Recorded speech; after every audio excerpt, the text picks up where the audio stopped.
Olá, tudo bem? Hoje nós vamos dar continuidade aos nossos estudos epidemiológicos. Nós vimos no vídeo passado sobre validação de teste diagnóstico. Hoje nós veremos estudo de prevalência. O estudo de prevalência é um estudo observacional.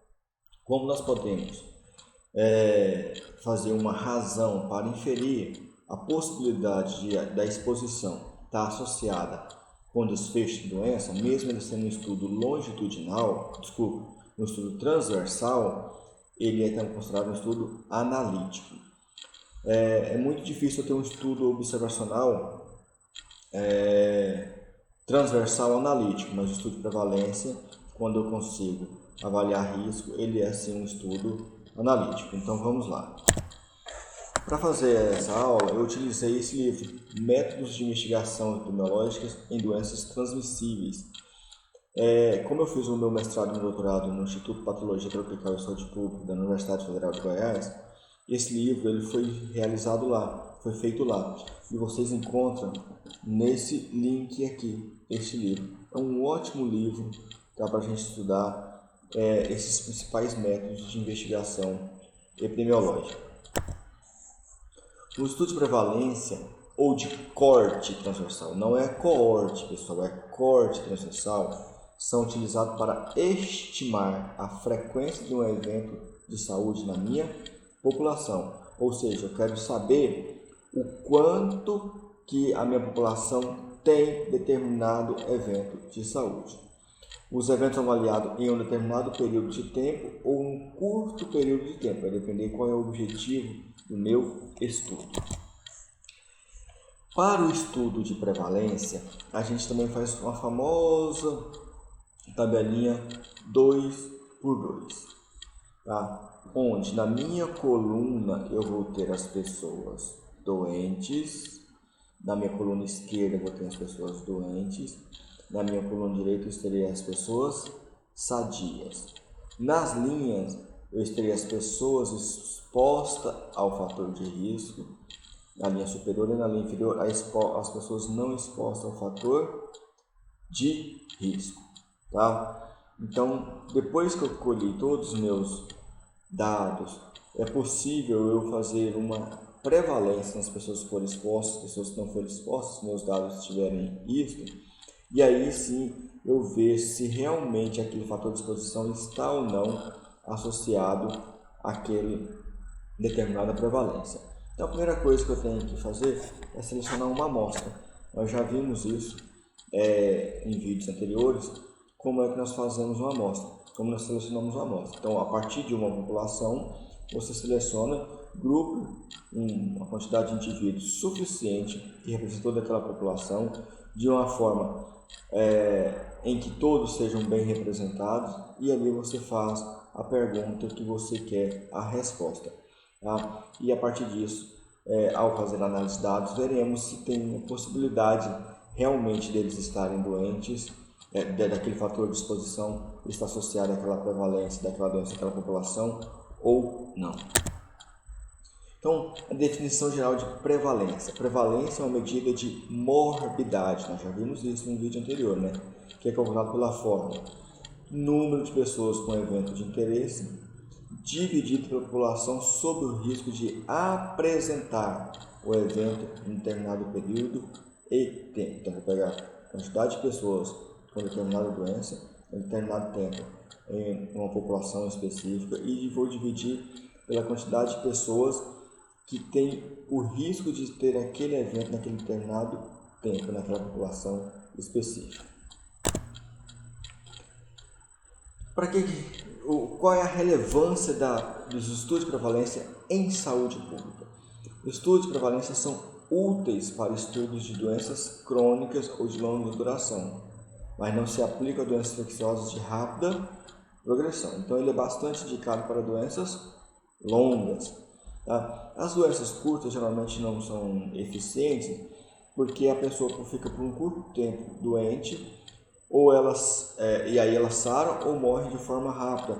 Aí quando eu vou medir na minha população, eu tenho uma chance de não achá-la na minha população. Então a minha prevalência vai estar subestimada. Estudos de prevalência também são frequentemente utilizados para planejamento em saúde. como base para a avaliação de programas de controle e para o desenho de estudos analíticos e experimentais.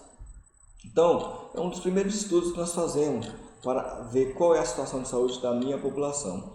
Também é a partir dos estudos de prevalência que nós vamos determinar quais são os estudos analíticos que nós faremos, como coorte, casos de controle, de que forma que nós faremos a seleção dessa população, e também estudos experimentais, estudos onde o pesquisador vai criar uma situação para tentar modificar o efeito que se estava observando ali antes, para ver se aquela modificação ela gera algum benefício ou malefício na minha amostra. As medidas de prevalência. Geralmente, nós calculamos dois coeficientes de prevalência. A prevalência no ponto, tá? E a prevalência no período. A prevalência no ponto, vou pegar o número total de indivíduos na população com o evento num determinado período de tempo. Então, vamos imaginar o seguinte. Em um ano, eu tenho 365 dias. E eu quero saber qual é a prevalência de doenças de dengue em 1º de janeiro de um determinado ano. Então, eu quero saber somente naquele ponto. Vou pegar a quantidade de pessoas que ficaram doentes no dia 1º de janeiro, que estão doentes no dia 1º de janeiro, e vou dividir pela população de 1º de janeiro. E ali eu terei a prevalência no ponto. Já a prevalência no período, eu vou pegar o número de casos ocorrendo ao longo de um determinado tempo, tá? E vou dividir para a população naquele determinado tempo também. Então, vou pegar um exemplo aqui. Em vez de saber a prevalência no determinado dia, eu quero saber a prevalência no ano inteiro. Então, vou pegar todo mundo que está doente naquele determinado ano. Aí vai entrar casos novos e casos antigos, desde que ele esteja doente, dividido pela minha população daquele mesmo ano. E aí eu teria a prevalência no ponto. Tem uma terceira, que é a prevalência na vida. Essa prevalência na vida, eu quero saber se em algum momento da vida daquela pessoa ela tem ou teve determinada doença. Isso é mais comum quando a gente quer fazer um inquérito soroepidemiológico, ou seja, baseado na presença de anticorpos em um determinado micro-organismo na corrente sanguínea das pessoas, eu vou determinar se ela teve contato com aquele micro-organismo em algum momento da sua vida, ou se ela está tendo o contato naquele momento. E isso é considerado prevalência na vida, mas isso fazemos isso para estudos de prevalência no inquérito soroepidemiológico. Então aqui nós temos um gráfico adaptado da PAHO, Organização Pan-Americana de Saúde, para a gente tentar mais ou menos entender. Então aqui eu tenho pessoas que estão infectadas, mas que não estão apresentando sintomas. Pessoas que estão apresentando sintomas. A bolinha determina o início da doença. Então aqui eu tenho no total aqui,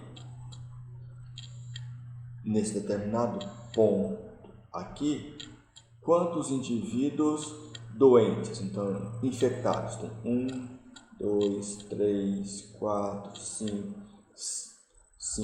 6, 7, 8, 9, 10. Então eu tenho 10 indivíduos que estão infectados, mas não têm sintomas, correto? Mas que têm sintomas, eu tenho apenas 1, 2, 3, 4.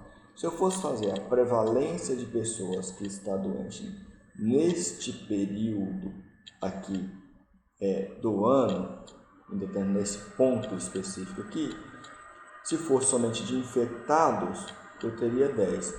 Se eu fizesse apenas de quem tem sintomas, eu teria 4. Agora, se eu fosse fazer a prevalência no ano de 1992 de todos que estão infectados, aí eu vou contar quem está infectado entre o 1º de janeiro e o 31 de dezembro. Então, eu terei 1, 2, 3, 4, 5, 6, 7, 8, 9, 10, 11, 12, 13, 14, 15. Então, no ano de 1993, 16. No ano de 1992, eu tive 16 pessoas que estiveram infectada, tá? E assim também vale para o mesmo período. Então aqui a prevalência, eu estou contando tanto casos antigos quanto casos novos. E aí nós devemos tomar muito cuidado, tá? Se eu fosse fazer somente a incidência, que nós também já vimos, eu pegaria somente os casos novos. Casos novos, eu teria aqui, ó, 1, 2, 3, 4, 5. Apenas 5 casos novos. Correto? Tranquilo? Então, estudos de soroprevalência. Eu acabei de falar, o uso de diagnóstico de marcador astrológico para o diagnóstico de doenças ou infecção, particularmente útil para infecções virais e bacterianas que induzem respostas de anticorpos. Então, agora, algumas cidades no mundo, no Brasil, estão fazendo um estudo de soroprevalência para o coronavírus, para saber qual é o percentual da população que está ou já foi infectado pelo coronavírus. Estudos de prevalência repetidos. Então, são estudos repetidos em intervalos, década, ano, avaliando ambas amostras, independente de uma população, numa sequência de tempo. Então, eu vou pegar em 2000, eu quero saber qual a prevalência de dengue na cidade de Goiânia no ano 2000. Eu faço um estudo sobre prevalência no ano 2000. Depois eu faço em 2010, depois eu faço em 2020. E eu vou ver se a prevalência na minha população, ou seja, o contato dessa população a cada 10 anos está aumentando ou diminuindo. De dengue provavelmente deve estar aumentando. Para eu escolher uma amostra, pessoal, da minha população, nós já vimos em vídeos anteriores, é fundamental detectar, fazer qual é a minha técnica, qual é o método de amostragem. Então, um método muito bom que a gente usa é de amostragem aleatória. Ela aumenta a validade interna, a amostra representativa, e a validade externa, a possibilidade de extrapolação de dados. O que significa isso? Na minha amostragem aleatória, eu crio uma modelagem onde eu retiro um número da minha população, que vai ser a minha amostra, mas aqueles indivíduos ali foi retirado de tal forma que eu teria a chance de tirar qualquer indivíduo da minha população, ou seja, todos os indivíduos daquela população têm a mesma chance de participar do estudo. Com isso, o resultado que eu achar, eu posso dizer que ele representa a minha população ao qual ele foi retirada. Ou seja, eu posso extrapolar o meu dado, ele não fica apenas circunscrito àquela população ali. Ele tem uma validade de extrapolagem, ou seja, eu posso falar que aquele resultado realmente representa toda a minha população. A amostragem sistemática é o uso pré-estabelecido de sequência para selecionar participantes a partir de uma fonte, por exemplo, registros médicos. Então, eu tenho um determinado hospital e eu quero trabalhar com prontuários. Então, são muitos prontuários. Ao invés de eu pegar todos os prontuários, eu pego somente os prontuários com número que começa com número ímpar, ou o prontuário começa apenas com número par. Então, eu estou colocando o quê? Uma norma para selecionar aquilo ali. E a amostragem estratificada são subtipos de amostragem aleatória baseada em certas características demográficas. Então, eu percebo que uma população que eu vou trabalhar, 70% é mulher e 30% é homem. Então, o ideal da minha amostra, e ela que seja aleatória, 30% seja somente de homem e 70% seja de mulher. Não, eu percebo que 40% tem mais de 60 anos. Então, 40% da minha amostra também tem que ter mais de 60 anos. Então, o que significa essa estratificação? É eu entender como é a minha população e retirar para a minha amostra a mesma proporção que tem os estratos da minha população de acordo com as características que eu estou querendo investigar. Coletas de dados, né? Então, nós temos a fonte de dados secundária. O que é uma fonte de dados secundária? É uma fonte de dados que eu utilizo não diretamente do paciente, ou seja, registros médicos ou fichas de notificação ou sistemas de notificação já coletaram esses dados. Então, eu vou pegar esses dados, já foram coletados não pelo pesquisador, não pelo investigador, mas um serviço de saúde que coletou esses dados e vou analisar a partir deles. Então, e geralmente a gente colhe a partir do sistema oficial, como um sistema de notificação. Ele tem baixo custo efetivo, é fácil acessar e pode conter dados coletados ao longo de um determinado período de tempo. No entanto, esses dados podem ter sido coletados de forma que não contenha todos os dados que a gente necessita para realizar a nossa pesquisa. Pode estar faltando dados, pode estar faltando intervalos, pode ter dados errados, pode estar duplicado. Então, isso são sete fatores que pode comprometer a sua pesquisa. Então, a interpretação desses dados, contudo, requer familiaridade com o nível de cobertura, qualidade da informação e qualquer mudança que possa ter ocorrido ao longo do tempo. Então, um critério de diagnóstico pode ter mudado, então nós temos que tomar muito cuidado com isso, para não dizer que ao longo do tempo tal doença está aumentando ou diminuindo, enquanto que na verdade não foi isso que aconteceu, pode ter sido outra coisa que tem acontecido. Então tem que tomar muito cuidado. Muitas pessoas optam por trabalhar com dados secundários porque é mais fácil, mas na verdade a gente deve trabalhar com dados secundários para realmente tentarem achar alguma característica que possa estar interferindo na situação de saúde daquela população. E eles são ótimos dados quando são bem trabalhados. Tá? Mas o ideal são dados primários, é onde você vai diretamente na pessoa e colhe as informações que você necessita. Então a vantagem da fonte de dados primário é que é um método de coleta de dados. É determinado especificamente para cada estudo. Exemplo, questionário, entrevista autoaplicáveis, coleta de sangue, coleta de qualquer outro tipo de material. E isso favorece bastante a gente coletar os dados de forma correta, de acordo com o objetivo do seu estudo. Tipos de viés no estudo de prevalência. O que é viés? Possibilidades de erros. Nós temos que tomar muito cuidado. Toda vez que nós estamos fazendo um trabalho científico, um método, um trabalho epidemiológico, nós temos que avaliar as possibilidades de viés e criar situações para, no mínimo, amenizar esses viés. O viés sobrevivente.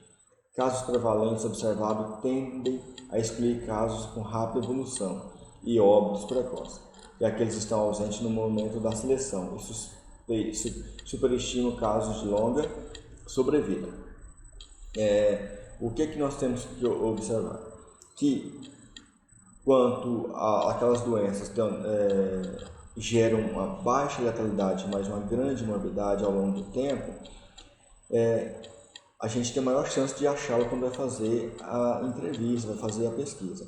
Já aqueles casos em que as pessoas morrem muito rapidamente, tendem a achar menos, e automaticamente ao achar menos, ou eu posso superestimar ou eu posso subestimar a minha prevalência. Então, tem que tomar muito cuidado quanto a isso. Achando que a prevalência ela sempre vai estar muito alta, porque os casos não desaparecem. Não é que os casos não desaparecem, é uma doença de longa duração. Se é uma doença de longa duração, mesmo que casos novos deixem de acontecer, se aqueles casos antigos não morreram ou não forem curados, eles sempre estarão presentes. E isso pode também falar que aquela prevalência está muito alta. E às vezes não pode ser a realidade de que a doença realmente está com uma dinâmica mais ativa dentro daquela população. Viés de seleção do participante, ou seja, seleção do participante que entra na minha amostra. A amostra não randômica pode distorcer a tentativa de descrever a frequência e distribuição das doenças numa população. O que é isso? Uma amostra não aleatorizada, ou seja, onde todos aqueles participantes da amostra representa de fato a minha população, ou seja, cada indivíduo da população teve a mesma chance de participar da amostra, pode gerar um problema. Então, eu imagino o seguinte: eu quero saber a prevalência de infecção sexualmente transmissíveis de uma determinada cidade. Aí eu vou apenas nas escolas. Será que as pessoas que estão nas escolas representam totalmente a minha população? Talvez não. Isso é um problema sério. Eu posso até ter um número suficiente para a minha amostra, mas meus indivíduos que estão ali presentes não vão representar a minha amostra. Isso é um problema muito sério. Viés observador.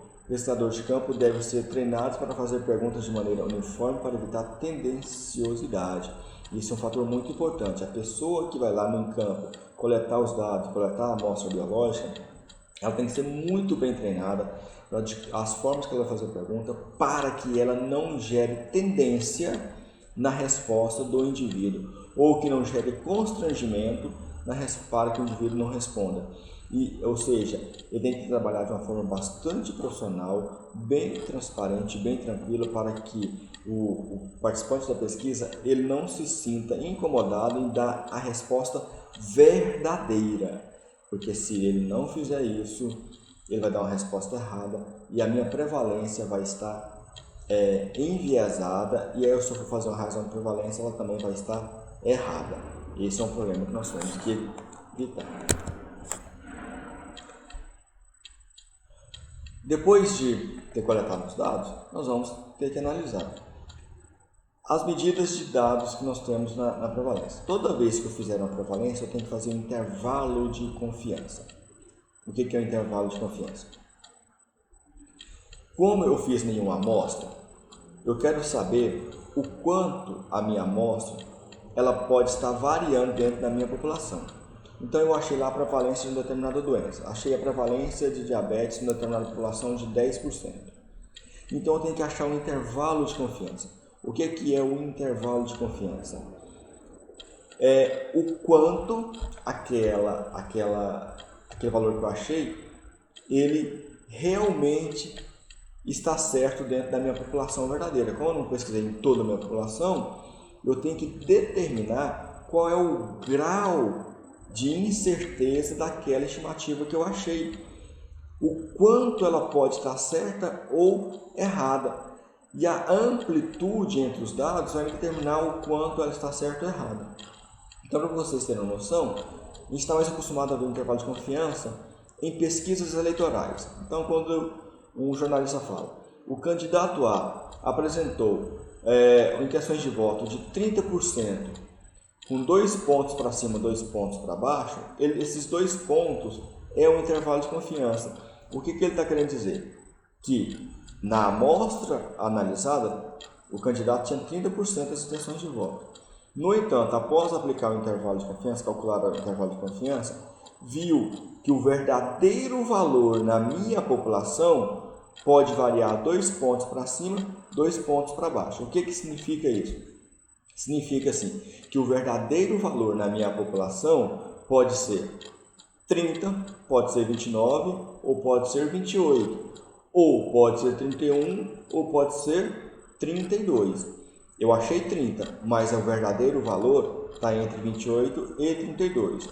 Quanto maior a amplitude, menor vai ser a certeza de que aquele valor está correto. Quanto menor a amplitude, melhor vai ser aquela estimativa. E geralmente nós determinamos um intervalo de confiança de 95%. O que significa esse 95%? Significa que 95% de chance de que o verdadeiro valor na minha população está entre aquele intervalo. Então, voltando lá, o candidato tinha 30% das intenções de voto, com 2 pontos acima, 2 pontos para baixo. O que significa quando eu faço um intervalo de confiança de 95%? Significa que o verdadeiro valor da estimativa que eu calculei, ou seja, a prevalência, o verdadeiro valor da prevalência na minha população, eles têm 95% de certeza que está entre 28 e 32. Isso é extremamente importante. Então, se eu começar a falar que a prevalência em mulher é 28 e a prevalência em homem é 30. Então eu falo, olha, então o homem tem mais chance de ter tal doença do que a mulher. Mas quando eu faço um intervalo de confiança com 2 pontos, o que eu vou achar? Que o verdadeiro valor da mulher nessa população está entre 26 e 30. E que o verdadeiro valor do homem está entre 28 e 30. Então significa que os valores, tanto do homem quanto da mulher, pode ser o mesmo. Ou seja, os intervalos, eles se sobrepõem. Se sobrepõem, aí é onde o jornalista usa lá. Eles estão empatados tecnicamente. O que significa isso tecnicamente? De fato, na minha amostra apresentou diferença. O homem tem 30 e a mulher tem 28. No entanto, quando eu aplico meu intervalo de confiança, eu vejo que tem a possibilidade de eles terem o mesmo resultado. Então, do ponto de vista técnico, eles estão empatados. Nós veremos isso um pouquinho mais para frente da melhor forma. A medida de associação. Qual é a medida que a gente calcula na prevalência, nos estudos de prevalência, que vai me falar que aquela exposição que eu achei está realmente associado à prevalência da minha população? Qual é a verdadeira, qual é a estimativa que eu calculo? Então, ao fazer um estudo de prevalência, eu vou determinar a prevalência de uma doença na minha população. Mas depois eu vou querer saber por estratos. Qual é a prevalência no sexo masculino? Qual é a prevalência no sexo feminino? Qual é a prevalência na faixa etária 1? Qual é a prevalência na faixa etária 2? Qual é a prevalência na faixa etária 3? Qual é a prevalência de acordo com algumas características, por exemplo, se a pessoa fuma, se a pessoa não fuma? Qual é a prevalência entre os fumantes? Qual é a prevalência entre os não fumantes? Qual é a prevalência em pessoas que usam camisinhas? Qual é a prevalência das pessoas que não usam camisinha? Então aqui, um estudo realizado em Goiânia, queria saber qual é a prevalência de infecção sexualmente transmissível entre crianças, que tinha dois tipos. Tá?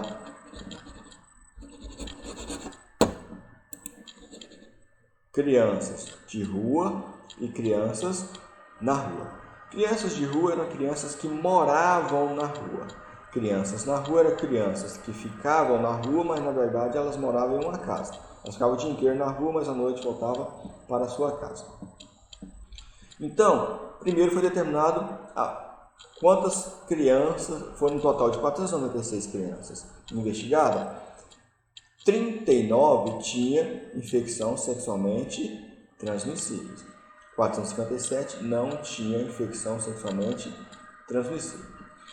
Dessas crianças que têm infecção sexualmente transmissível e que não têm, quantas eram de rua, quantas não eram de rua?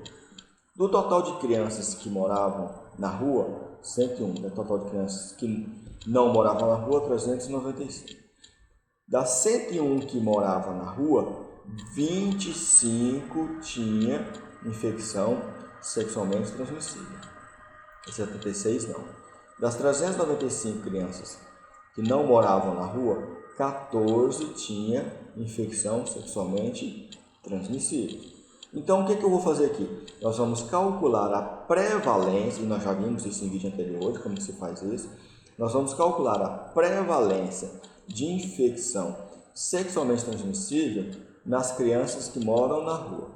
E vou calcular a prevalência de crianças de doenças de infecções sexualmente transmissíveis de crianças que não moram na rua. Então, eu vou achar aqui duas prevalências. Tá? A prevalência global já tem. Dos 496, 7,9% das crianças, ou seja, 39, tinha infecção sexualmente transmissível. Agora, eu quero saber o seguinte: se essa prevalência, quando eu estratifico entre crianças que moram na rua e crianças que não moram na rua, se elas são diferentes. Com isso, eu vou determinar, eu vou tentar associar se morar na rua é um fator de risco para ter infecção sexualmente transmissível ou não, quando comparado com não morar na rua. Então, como que nós vamos fazer isso? Então, aqui é uma tabelinha 2x2, onde nas colunas eu coloco, na coluna esquerda, quem tem a doença, na coluna direita, quem não tem a doença. Na linha de cima, eu coloco as crianças expostas ao fator de risco, na linha de baixo, eu coloco que não estão expostas ao fator de risco. E aí eu vou calcular prevalência. Lembrem o que é prevalência? Prevalência é o número de pessoas doentes dividido pela população exposta ao risco de adoecer naquela determinada, exposta a chance de estar doente naquela determinada população. Então aqui, se eu fosse calcular a prevalência de infecções sexualmente transmissíveis em crianças moradoras de rua, 25 crianças estavam doentes, de um total de 101. Então, pegar 25 dividido por 101. Isso deu uma prevalência de 24,8%. Entre as crianças que não moram na rua, 14 estavam doentes, um total de 395. Então vai ser 14 dividido por 395 vezes 100. Isso dá 3,5%. Então a gente percebe aqui, tá, que a prevalência de infecção sexualmente transmissível é bem maior nas crianças que moram na rua, quando comparado com crianças que não moram na rua. E aí a gente faz uma razão de prevalência. A gente vai pegar esta prevalência e dividir por esta prevalência. Então, vou pegar a prevalência de crianças que moram na rua, dividir pela prevalência de crianças que não moram na rua. Isto é uma razão. E aí eu vou achar um valor. E agora nós vamos aprender como é que nós analisamos esse valor. Então, quando ele fez aqui a razão de prevalência, ele pegou 25 e dividiu por 101, que dá 0,248. Multiplicado por 100 dá 24,8%. Pegou a prevalência das crianças que não moram na rua. 14 dividido por 395. Dividiu, deu 0,035. Tá? Multiplicado por 100 dá 3,5. Então, dividindo essa prevalência por essa prevalência, eu vou achar uma razão de prevalência 7,1. O que significa isso? Que a prevalência de infecção sexualmente transmissível foi 7,1 vezes maior em crianças moradores de rua do que crianças que não moram na rua. Olha só, crianças que moram na rua teve a prevalência 7,1 vezes maior do que crianças que não moram na rua. Com isso, já me induz a dizer que crianças que moram na rua têm 7,1 vezes mais chance de ter infecção sexualmente transmissível do que crianças que não moram na rua. Correto? E aqui ele calculou o intervalo de confiança. O que ele achou no intervalo de confiança? O valor da minha amostra é 7,1. No entanto, na minha população investigada, na minha população onde eu tirei minha amostra, o verdadeiro valor pode variar de 3,7 a 12,9. Ou seja, o verdadeiro valor, com 95% de certeza, pode estar entre 3,7 e 12,9. Vamos tentar interpretar aqui o que significa isso. Então, prevalência das crianças, que eu peguei? Total de crianças doentes, moradoras de ruas, ou seja, expostas, dividido pelo total de crianças expostas, que deu 0,48. E fiz a prevalência de crianças na rua, as não expostas, deu 14,95 e dá 0,35. Ao fazer a razão das duas prevalências, nós temos uma prevalência aqui, a razão da prevalência 7,08. Lá deu 7,1 porque ele arredondou. O que significa isso? Que crianças expostas, ou seja, crianças moradoras de rua, têm a prevalência 7,8 vezes maior do que crianças não expostas. Ou seja, crianças que moram na rua têm 7,8 vezes mais chance de ter a infecção sexualmente transmissível. Como é que eu analiso a razão de prevalência? Toda vez que a razão de prevalência for maior do que 1, e aqui nós vimos que foi 7, eu digo que a minha exposição, meu fator de risco, está associado com a minha doença. Quando a minha razão de prevalência é menor do que 1, eu falo que o meu fator de exposição ele gera uma proteção para a doença. E toda vez que a razão de prevalência for igual a 1, significa que não tem risco e nem proteção, ou seja, aquilo que eu estou exposto não está gerando nem risco, nem proteção. Ou seja, ela não tem associação com a doença, nem positiva, nem negativa. Agora vamos entender onde é que entra o intervalo de confiança. Por que é muito importante fazer o intervalo de confiança? Deu 7,1, intervalo de confiança 3,7 a 12,9. Ou seja, o que significa isso? Na minha amostra, a prevalência deu 7,1. No entanto, pessoal, a verdadeiro valor, com 95% de certeza, na minha população, pode estar entre 3,7 e 12,9. Então, vou pegar 4 razões de prevalência hipotéticas aqui, com intervalos de confiança para a gente tentar entender. Esta razão de prevalência aqui deu 1,3. Pelo conceito anterior, nós vimos que ela é maior do que 1. Se é maior do que 1, então eu posso dizer que a minha exposição ao fator de risco está associado ao desfecho, à doença. Mas quando eu faço um intervalo de confiança, eu descubro que o verdadeiro valor pode estar entre 0,9 e 1,7. Ou seja, ele pode ser 0,9, pode ser 1, pode ser 1,2, 1,1, pode ser 1,2, pode ser 1,3, pode ser 1,4, pode ser 1,5, pode ser 1,6, pode ser 1,7. Mas ele pode ser 1. Se ele pode ser 1, então eu falo que não tem associação, não tem efeito. Por quê? Ah, professor, mas aqui deu a maior do que 1. Deu, mas o verdadeiro valor com 95% de chance de certeza pode ser 1. Se ele pode ser 1, então eu assumo que essa razão de prevalência, mesmo sendo menor que 1, mas o intervalo de confiança mostrou que ela pode ser 1, significa que ela não tem efeito, não está associado. Se não está associado, então eu falo que não tem. Esse outro aqui, achei uma razão de prevalência de 2. Meu intervalo de confiança vai de 1,6 a 2,4. O que significa? Que o verdadeiro valor pode ser 1,6, 1,7, 1,8, 1,9, 2, 2,1, 2,3, 2,4. Ele jamais pode ser 1.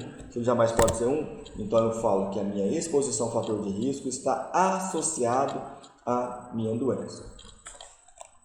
E tem essa outra aqui, que a razão de prevalência deu 0,4. Se é 0,4, significa que é menor do que 1. Se é menor do que 1, então eu falo que a minha exposição ao fator de risco está gerando uma proteção contra a doença. Aí eu faço um intervalo de confiança, deu 0,2 a 0,6. O que significa? Que o verdadeiro valor dessa razão de prevalência pode ser 0,2, 0,3, 0,4, 0,5, 0,6. Jamais pode ser 1, com 95% de certeza. Então, expor-se àquele fator de risco, na verdade, está gerando uma proteção contra a doença. E aqui eu tenho uma outra, razão de prevalência deu 0,8, menor do que 1, que nos induz a dizer que é um fator de proteção. No entanto, quando eu faço um intervalo de confiança, eu vejo que o verdadeiro valor, com 95% de certeza, pode ser 0,5, 0,6, 0,7, 0,8, 0,9, 1 e 1,1. Se ele pode assumir o valor de 1, então eu falo que ele é sem efeito. Prestem bastante atenção nisso que eu falei para vocês. Então, para eu determinar se uma razão de prevalência realmente ela tem efeito, se aquela exposição ao fator de risco está gerando risco ou proteção, eu tenho que calcular o intervalo de confiança. E se o intervalo de confiança falar que eu tenho uma possibilidade de ser 1, então é sem efeito. Então, vai uma regrinha básica. O intervalo de confiança ele tem sempre um limite inferior e um limite superior. Toda vez que o limite inferior for menor do que 1 e o limite superior for maior do que 1, eu digo que aquela exposição não está associada, não tem associação, nem positiva, nem negativa. Olha aqui, o 0,5 foi até 1,1. Então, toda vez que o menor, ou seja, o intervalo de confiança, o limite inferior for menor do que 1 e o limite superior for maior do que 1, eu falo que não tem associação, não tem efeito. Agora, toda vez que o limite inferior do intervalo de confiança for maior do que 1, eu falo que tem risco. Toda vez que o limite superior do intervalo de confiança for menor do que 1, eu falo que tem um fator de proteção. Então, fique bastante atento a isso quando vocês forem ler algum artigo científico que tenha razão de prevalência.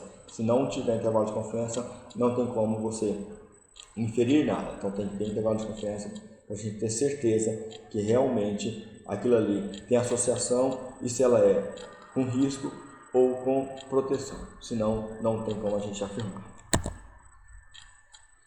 Quais são as vantagens de estudo de prevalência? Estudos de prevalência são mais rápidos, baratos e operacionalmente mais simples que estudos como o caso controle e coorte que nós veremos em outros vídeos. O estudo de prevalência deve ser baseado sempre que possível em amostra da população em geral e não em populações selecionadas como usuários de serviços de saúde, porque uma coisa é certa, o fato de um serviço de saúde, naquele determinado serviço de saúde, não significa que todos vão naquele serviço de saúde. E além disso, geralmente quem procura serviço de saúde é quem acha que está doente. Então eu tenho parcela da população que não vai. Aí eu posso estar superestimando uma prevalência que na verdade ela não é real e estou fazendo associação de riscos também que ela não é real. E toda vez que eu gero dados não reais, isso gera ações que podem ser erradas na minha população. Desvantagem: não são adequados para doenças raras ou de curta duração quando poucas pessoas estão doentes no período de tempo. Por que para doenças raras não é ideal? Porque se eu para achar um indivíduo doente em uma população muito grande, eu tenho que ter uma amostra muito grande. E dependendo também da minha amostra, fica inviável porque fica muito caro e de difícil operacionalidade. E se é uma doença que ocorre em curto período de tempo, a chance de eu achar aquela pessoa doente também diminui bastante, a não ser que ele tenha um marcador serológico.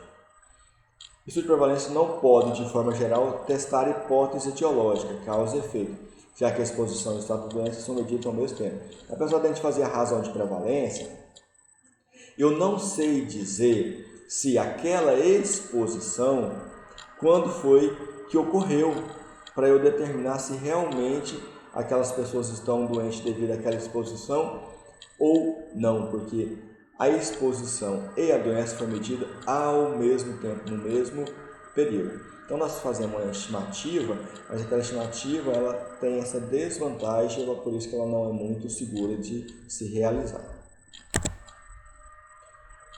Um roteiro básico para fazer um estudo de prevalência: definir a relevância da pergunta a ser respondida. Fazer estudo, se você já tem a resposta, não tem um porquê fazer. Formule as perguntas a serem respondidas.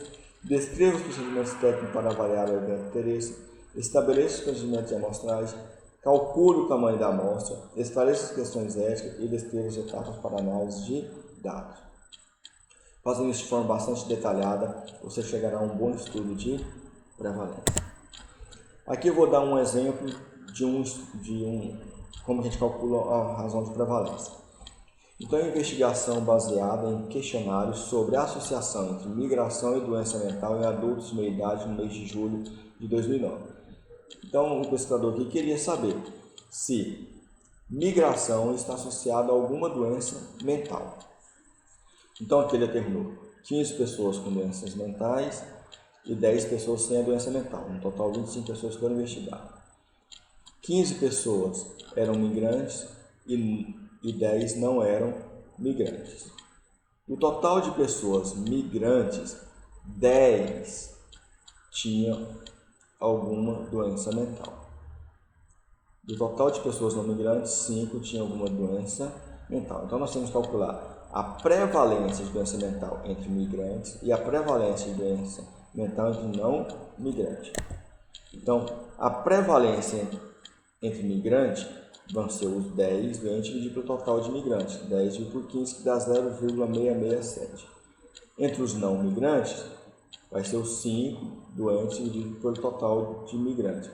0,5 dividido por 10, que dá 0,5. Então, já achei a prevalência. Se eu fosse multiplicar por 100, aqui daria 66,7% e aqui 50%. Então, a prevalência de doença mental, eu já sei que ela foi maior entre migrantes do que não migrantes. O que me leva a supor que migrantes têm maior chance de ter doença mental do que os não migrantes. Então, nós temos que fazer a razão de prevalência. Ao fazer a razão de prevalência, acha-se um valor de 1,34. 1,34 é maior do que 1. É sim, é maior do que 1. Então, teoricamente, doença mental está associada com migração. No entanto, quando eu faço um intervalo de confiança, eu vi que o verdadeiro valor na minha população pode estar entre 0,65 a 2,72. Ou seja, lembra? O limite inferior do intervalo de confiança é menor do que 1 e o limite superior é maior do que 1. Então, significa que ele pode ser 1. Se ele pode ser 1, então eu não posso dizer, baseado nessa amostra aqui, que migração está associada à doença mental. Talvez isso ocorresse porque a população é pequena. Então, eu teria que fazer primeiro uma população maior. Depois, se fizer a população maior, fazer a análise, aí sim a gente poderia estimar que há uma possibilidade disso acontecer, mas com essa amostra aqui, isso não aconteceu. Muito obrigado a todos.